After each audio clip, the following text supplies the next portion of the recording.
Hey guys, it's Dusk, here with another deck showcase. This deck is the Nature Water Light ramp that I had came up with that Binka had used in the duel against my Fire Nature Rush deck. I had designed this deck myself, even though she's quite new to the game.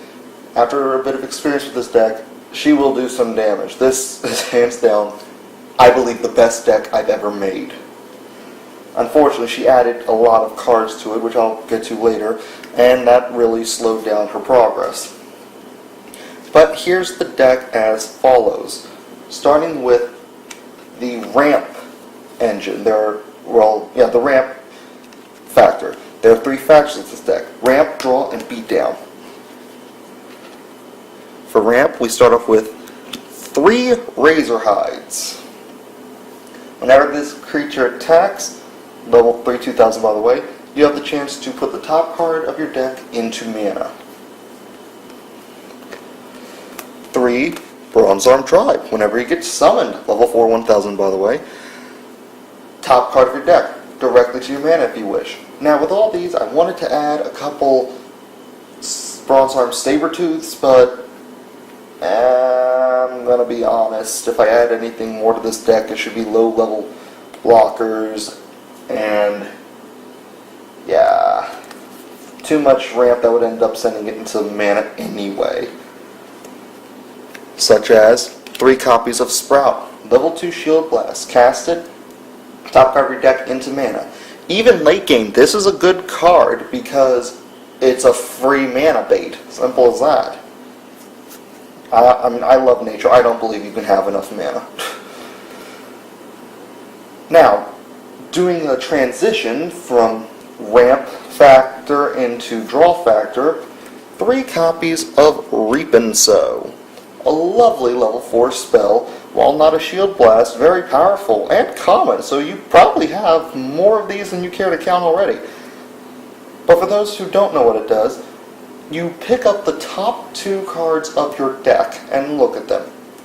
Then you pick one of them to send into your mana zone, and the other one goes to your hand. Lovely. Beautiful advantage generation.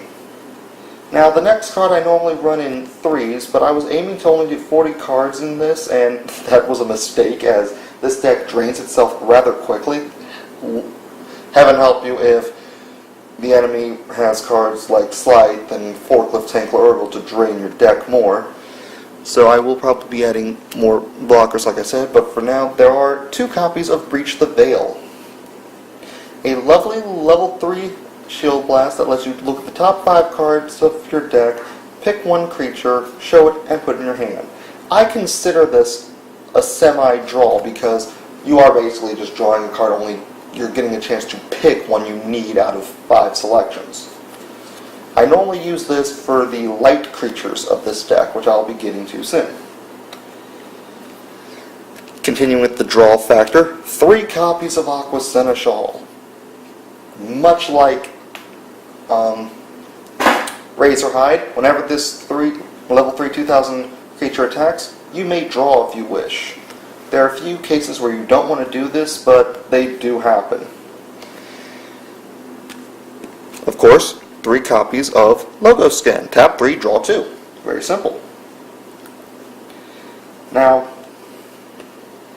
a lot of people will probably be surprised to see this ran in 3s, but I find it works. If you don't need it for its effect immediately, it makes a good mana fodder early game. And this deck is hard pressed for early game mana fodder.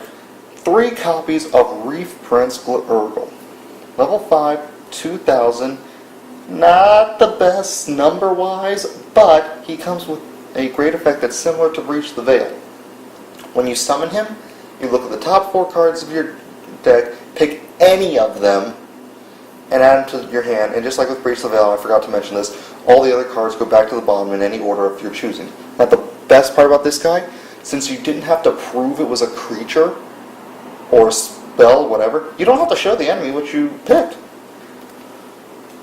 So it's a good way to set up for the final push. Now before I get on to my beat sticks from light, I will get some blockers out. 3 copies of Refi, early level 2 3000. I could have gone for 17 Jade Tree, or what's it called, Sunstalk Seed, but I needed a few more water cards to balance out the color and mana generation. However, there is one lovely light blocker I was sure to add in. 3 copies of Star Lantern. Level 3, 3000 blocker, but whenever it blocks, even if it wins the battle or not, it just has to block, you tap one enemy creature. So you block 2 cards with 1 creature.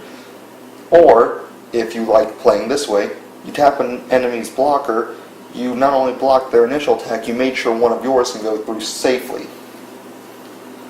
Now, on to the beat sticks that you've been building up so much advantage and defenses for. The Skyforce Champions. 3 copies of Twilight Commander, a level 5 Skyforce Champion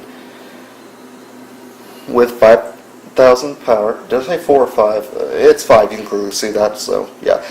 Whenever this creature attacks, you can choose one of your creatures that has less power, everything I've already showed you, that has already been tapped, and untap it, allowing you to attack again. This factor alone has proven useful and actually won me a few games during playtesting, so that's why I chose this over, what's that thing called, Starwing. The other level 5 Skyforce Champion has 5,500 power. But yes, easy bait for a card I'll be bringing out soon that you probably already know of. Now, you can't have a Skyforce Champion deck without 3 Starlight Strategists. If you play it or another Skyforce Champion, you instantly tap 1 enemy creature. And this stacks. So you play itself, tap an enemy creature. You play another one, tap another enemy creature. But if you play a second Starlight Strategist, this one taps 1 enemy creature, and then that one's effect kicks in, tapping another one. And if you play 3, well, the madness just goes everywhere. This has also won me many a game in playtesting. Starlight Strategist. I can see why TKC wanted it so badly. This thing is a... I mean, I don't care if it says Skyforce Champion. Just like with Ravu, Seeker of Lightning. This thing's a demon! Now finally, speaking of Ravu, the last creature of the deck. 2 copies of Ravu the Stormbringer. Level 6, 11,000. Yeesh. And goes on top of one of the 2 Skyforce Champions I showed you earlier. It is a double breaker, but it gives all of Ravu the Seeker of Lightning's abilities to all of your creatures. That's why there was only 6 blockers before I showed this. Because when you play this, every creature you have gets blocker, and every creature you have untaps at the end of each turn. The perfect mesh of offense and defense. And if you need to just go in for game, you have to run this if you run light. 3 copies of Stormspark Blast. Level 6 Shield Blast, cast it, tap all enemy creatures. That's the deck I came up with. Now, Binka added 8, yes, I said 8, cards to it after I handed her that. I believe it destroyed the deck, but because this deck drains itself so fast, I would happily add in 3 copies of the first or second card I'm about to show you of the cards she added. First, she added 3 Chasm Entanglers, because she wanted some low-level cards. And it's a nice little level 1 2000 blocker, even has Skirmisher, so it can attack tap creatures if you need it to.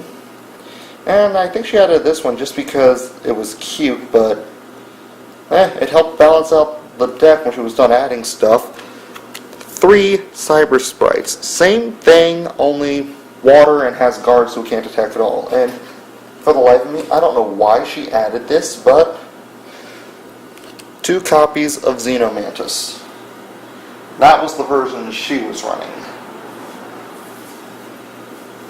My version has shown to be very effective, especially when an experienced player uses it.